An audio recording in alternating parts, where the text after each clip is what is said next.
Hello and welcome to the Next Gen Racing YouTube channel for our weekend preview. And as you can see, there is no Jack with me this week. Jack is suffering from horrendous sore throat. There's no way he's going to be speaking on this video. So I'm going to run through some of the races this weekend alone. Hopefully I can find some winners. We'll just discuss some of the key races in a bit of detail. I've got 4 races to preview from Newbury. We've obviously got the Fighting Fifth from Newcastle. I'm also going to preview the Royal Bond from Fairyhouse on the Sunday. So let's get right into it. We'll start off with today at Newbury, and we kick things off with a 12:40. It's a Grade 2 novice chase. This is over 2.5 miles, and Miller's Bank is your 7 to 4 favourite here. Nassalam is 5 to 2.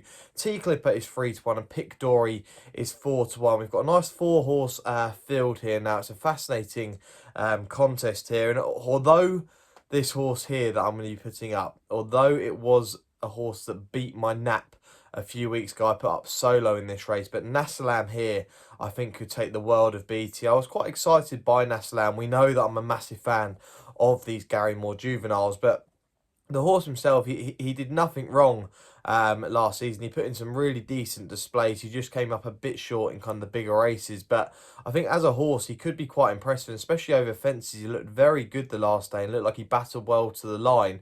I just want to say, first of all, congratulations as well to Gary Moore, who put up 1,000 winners yesterday. So, yeah, congratulations to the team there. Everyone knows I'm a huge fan of the yard. But I think Nassalam is a fair price here at 5 to 2. The one worry I have with Miller's Bank is the horse did win very impressively the last day, but the horse that Miller's Bank beat has since come out and yeah, been scuffed about 11 lengths by a horse who's only rated 126. Now, you know, he's going to be facing some tougher opposition here. I know Miller's Bank potentially will come on for that run, and like I say, did it easily, but not necessarily beat much in that race there. I think Nassalam had a better race. I think the horses in there are much better horses than what Miller's Bank's already faced, and I think Nassalam's going to come on for that run for a yard who are well informed. So I think Nassalam's going to be one of my selections that I'm going to be putting up this week. He runs on the Friday in the 12:40, a novice chase there at Newbury. Now we will move on to probably the highlight of the Friday. It's the 3 o'clock.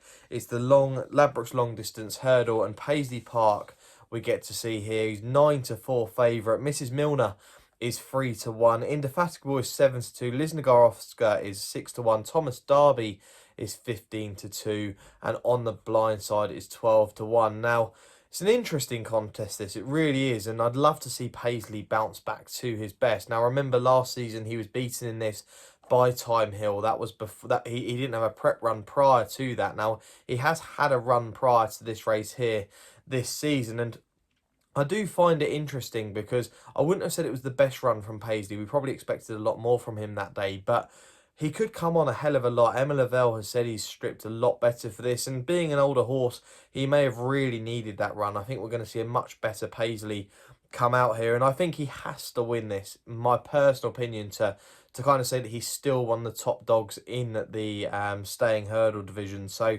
be interesting to see how he gets on. But we do see Mrs. Milner come over here for the Irish team. Brian Cooper takes the rider, a jockey I'm very, very fond of. And look, won very well in the Pertemps at Cheltenham. We all know that. We remember the performance, and a lot of people would put this horse up as a decent each way shout in that and hit the line like an absolute train that day. Since then, the horse has won at Limerick in good style. The third in that race has actually run a really decent race since against the exciting Hollow Games, where the horse was beaten 2 lengths. So I really think it's going to be fascinating to see. I think Thomas Darby, this horse has got a big run in it. I think this horse will crop up at some point this season. May just fall below the line here, but I think Thomas Darby is going to be winning a race very soon, especially after the third at Aintree back in April. But for me, look, I think it's a watching race. It's a race that I'm not going to be touching in terms of having any money on here. If you had to put something to like a gun to my head, I'd probably be with Mrs. Milner. Look, the horse gets £9, still improving.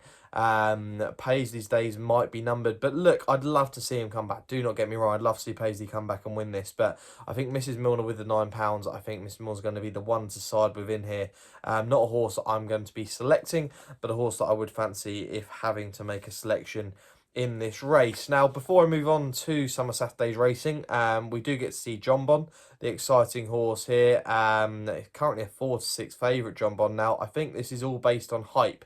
More than anything, because I remember the horse was actually at 1.4 to 11 or 7 to 2 on at some point, but the price has drifted out a little bit more, and probably to a price that we're, could potentially be more backable for punts, especially in multiples. But I do think potentially that the Twiston Davies horse, Good Risk at All, could run a really big race here. Been well backed recently, and I think could be the one that puts it up to this horse. I would not be taking this 4-6 about John Bon. Look, he could be a monster. He could be mightily exciting, but a race that I would have to leave, watch, and see how good potentially he could be. But a really intriguing contest. Do let us know down in the comments who you're going to be fancying for that race, because it does seem more of a two-horse contest than anything else that we have on the card on the Friday. Let's go on to Saturday now. We'll kick things off with Newbury before moving elsewhere. We'll start, I'm going to preview the 225, which is the listed handicap intermediate hurdle. This is over 2 miles. Soaring Glory is your even money favourite here. Gow Road is your 10 to 3 second favourite. Captain Morgs is 4 to 1, and one more for the road is 9 to 2. Another really interesting contest here for a 4-horse race. Now, Soaring Glory, last year's supreme 4th. He looked very good at Ascot the last day, where he won at 5 to 1. Remember, this horse here, he's a course and distance winner at Newbury after winning the Betfair Hurdle last season. He faces Gow Road. Now, Gow Road is probably quite a similar horse in the fact that Gow Road won a very similar handicap last time at Cheltenham, carrying a loss of weight, in which Soaring Glory also did. It was a very nice display. And Captain Morgs is, look, I think Captain Morgs, the last day was also very good. But my one worry with Captain Morgs was that he did kind of stay on well to the line. I'm just thinking that he's a horse that might need a stronger gallop. You've got a 4-horse field here. I think if it's a larger field, I think Captain Morgs would have a much better chance. I just think it's all about Soaring Glory. I think Soaring Glory is going to go on to much bigger things this season. The 6-year-old looks like he could be very, very exciting for a team that are going very, very well as well. The John Joe O'Neill Yard, who I think are going to have quite a big season, actually. They've got a couple of exciting horse, an exciting horse going potentially towards the champion bumper as well. But I'd be with Soaring Glory here. It is an intriguing contest. I was impressed by a lot of these horses, but it's a horse that if I had to make a selection here, he'd be my selection as an even money favourite. Probably a popular selection on the Saturday, but I think Soaring Glory will be winning the intermediate hurdle at Newbury on Saturday. Let's go on to the big one now. This is the big race of the weekend, in my opinion, not the Fighting Fifth, but the Ladbrokes Trophy, formerly known as the Hennessy. Look, this is a Grade 3 handicap over 3.25 miles at 3 o'clock there at Newbury. On the ropes is your 9 to 2 favourite. Clap de Rear is 5 to 1. Fiddler on the Roof is also 5 to 1. Rillo 11 to 2. Kitty's Light 10s. Cloth Cap is 12s. Da Machine is 12 to 1. Copperhead, Remaster and Potterman 14 to 1 and 20 to 1 bar those. Now, this is a race I've always been a big fan of this race, and it can often throw up a Gold Cup or national contender, usually an outsider in one of those races, but it can throw one up. We saw Cloth Cap win this really impressively last year before disappointing in the national. But I've looked at this race. I've had to look at it over and over and over, because these Irish horses that come over, they're dominating at the moment. We saw that Henry de Bromhead bought A Plus Tard over last week in the Betfair chase, and that horse absolutely romped up. And he has got a horse in here, the second favourite. Before we move on to that, we've got On the Ropes. Now, On the Ropes is probably a worthy favourite here. 1 over 3 miles at Limerick the last day. I remember actually back in November, I think it was last year, the horse was actually just beaten by Monkfish by 4 lengths. So he's clearly got a lot of ability on the ropes, and I think he's potentially still improving. Eclat de Rear is the horse that I'm worried that he's going to be the one to beat in here over on the ropes. I thought in the Brown Advisory Novice Chase at Cheltenham, I thought the horse was travelling very, very strongly before falling. The Queen, Rachel Blackmore, is going to be over here taking the ride here. Another big race to potentially add to her CV. The win at Wexford last time, look, the horse is definitely going to come on for that run. The team are in really good form, and I think he's probably a worthy horse to be at the top of the market, and I think he is going to be the one to be. It's great to see Fiddler on the Roof get his head back in front. He's a horse that I've probably followed off a cliff in previous seasons, especially the year of his novice campaign, novice hurdling campaign, sorry. But he got his head in front the last day, and he's going into this race for a yard who are well in form. However, I have got two selections in this race, and they're both 25 to 1. They come in the same silks. I think both of Rich Ritchie's runners are really fascinating in here. I really do like both. I think Animix is the probably the mate. If I had to pick one of the two, it would be Animix. Look, he's a horse that from a young age, Rich Ritchie actually said was an exciting horse moving forward, and in the future could be, you know, a really decent horse. And look, he's run a decent race behind Galvin recently.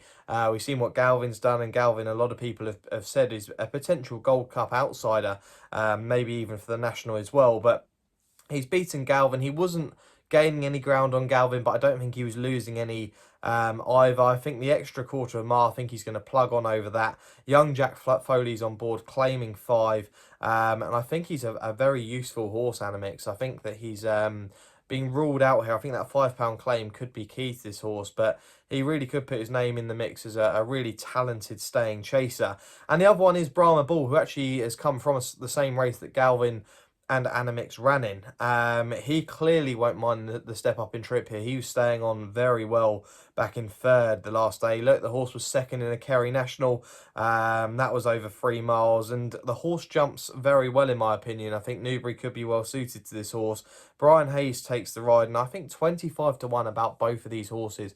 I think they are very good each way plays. The horses are, yeah, look, I mean, Animix is towards the top of the weights, but that £5 claim, and I do think he's a very talented horse, Animix. I think, you know, he could turn out to be one of the talented horses to come from this race, but I'd be with both of these, Brahma Bull and Animix, for the Rich Ritchie team. I think one of those, if not both, hopefully both, will run mighty races. So 25 to 1 about the Rich Ritchie pair in the Ladbrokes Trophy for myself, but a really decent contest. I think we're going to see a really exciting race at 3 o'clock on Saturday. Let's go on, let's move actually over to Newcastle for the 3:15 there. That is the Fighting Fifth Hurdle. This is a grade 1 over 2 miles. Epatante is your 11 to 10 favourite. Montmoral is 3 to 1. Sco Royale is 4 to 1. Silver Streak 8 to 1. Not So Sleepy is 18 to 1. And Voix de Rev is 150 to 1. Now, arguably, Epatante's best display came in this race last season. The horse was cruising past Sco Royale, and when Aidan Coleman hit the button, this horse took off like an absolute rocket. Maybe on a bit of a recovery mission after the end of last season. We saw the horse finish third in the Champion Hurdle, and then we saw the horse finish third over at Punchestown as well, both behind Honeysuckle. So, look, I think potentially that the horse, you know, starts the season a lot better than she potentially ends it, and that might be up for argument. But I think she looked a lot better at the start of the season last season than she did towards the end. She looked absolutely stunning on the gallops. Nick Henson's pictures and videos of her, she's looked absolutely brilliant. And I think she's certainly the one to beat. I mean, bookmakers are taking no chances. I wouldn't be surprised to see the horse touch sort of 10 to 11 on the day. I just think that she could still be one of the better English 2 mile hurdlers going into this season. But we then have a very interesting contender in Montmoral. Now, Montmoral, the thing I find fascinating with this horse is the horse has beaten Aslan very comfortably and then beaten Adagio very comfortably. Now, I was very, very impressed by Adagio's performance in the Greatwood Hurdle. I think that is a performance worth noting down massively. I thought he ran an almighty race. I think he could turn out to be quite a nice horse, Adagio, as he starts to improve with age. But Montmoral has looked really, really nice, and obviously unbeaten in 5 runs. It's a race, again, probably I wouldn't want to be touching with much money at all, or if with any money, but I do think that Montmoral could potentially run a decent race here, and if I had to choose between the two, I'd probably take Montmoral at the prices. Nichols has said this is probably a fact-finding mission. There could be the chance this horse steps up in trip, but it'll be interesting to see how he gets on against Epatante the mare. But I do think that he, with the form that he has in the books, and I think he must have improved. 100% he's going to have improved from last season. I'd be shocked if he hasn't. I think he could be quite a talented hurdler, and we'll have to see what Nichols says after the race, you know, even if the horse has won, to say whether he's going to step the horse up in trip. But potentially a really exciting 2 miler here. So I'm intrigued to see how this gets on. I think Sco Royale is a horse that just as it gets to that grade 1 level, just struggles. Very similar, if we compare to the flat, I'd probably say very similar to Art Power. As soon as Art Power hits group 1 level, struggles. But in sort of group 2s and group 3s, the horse will turn up and win and make it look easy. Just doesn't quite have that level. Silver Streak, look, Silver Streak was very nice last season, the Christmas Hurdle. I think this might be a tougher mission. Then we obviously have the 2 outsider. I think Not So Sleepy will probably run a big race in a handicap somewhere like Ascot or Kempton this season, and Voix de Revs, in my opinion, well, 150 to 1, got absolutely no chance against some of these. So yeah, if I had to make a selection here, it will be with Monmoral, but some really exciting racing this weekend. Looking forward to that on Saturday. Let me preview one race for you over in Ireland, because there are 2 grade 1s there, but I'm going to preview the Novice Hurdle. It's the Royal Bond Novice Hurdle. This is at 1:05 on the Sunday over there. This is a grade 1 over 2 miles, and My Mate Mozzie is your 6-4 favourite here. Mighty Potter is 9-4. Free Stripe Life is 3-1. Imperious is 5-1. Crown Major 7-1. And double figures bar these. Now, My Mate Mozzie is probably a worthy favourite for the Gavin Cromwell team. This is a race I'm quite a big fan of. Obviously, we've seen Envoy Len win this a few seasons back, beating Abacadabras and the Gavin Cromwell horse, which was Darva Star. I'm sure Gavin Cromwell's hoping to go 2 better this year and hopefully get the win with My Mate Mozzie. And since going over hurdles, My Mate Mozzie has looked absolutely electric. There's no doubt about it. Jumped very well. And has done it in easy style. I know that Gavin Lynch has put this horse up as a supreme contender, and I see no reason why this horse won't run a big race. But in recent years, Gordon Elliott has had a decent record in this race. I mean, like I say, Envoy Len, and we saw Ballyadam win this last year. And Ballyadam, I still think, is a horse who has got some ability in there. And I know I followed this horse right off a cliff, but I do think that Ballyadam still has some ability, and it'd be interesting to see what they do with Ballyadam after a few potentially disappointing chasing displays. If they went back to hurdles, I'd be fascinated. But Mighty Potter really is interesting here. Look, the horse has only had 2 runs, but has won by a combined distance of 34 lengths, and could not have done it any more easily. I know that Gordon Elliott has come out and said this is probably one of his leading supreme contenders, and I think that the horse after the weekend could potentially go from, I think it's around 25-20 to 1 for the race, into sort of, 10 to 1, maybe even single figure odds. I think the horse is going to run a really, really decent race. And I do think it's a fascinating contest, but I do think it does rely on the top 2 in the market. I think the winner of this is going to be one of the leading Irish challengers in the Supreme. It's probably obvious to say that, but this race does throw up some really decent winners, and we're going to have to wait to see what horses Willie Mullins is going to throw in the Supreme. Of course we are. We know how good Willie Mullins is at getting horses into the Supreme, and how good he is at winning that race. But I do think the winner of this is going to have an almighty chance, but I am going to be with Mighty Potter. I think he's going to put in a really decent display for the Gordon Elliott team on Sunday. Now, I'll quickly go through who my nap and next best will be this weekend. My nap will come on Friday, and I will be napping up Naslam at 5-2.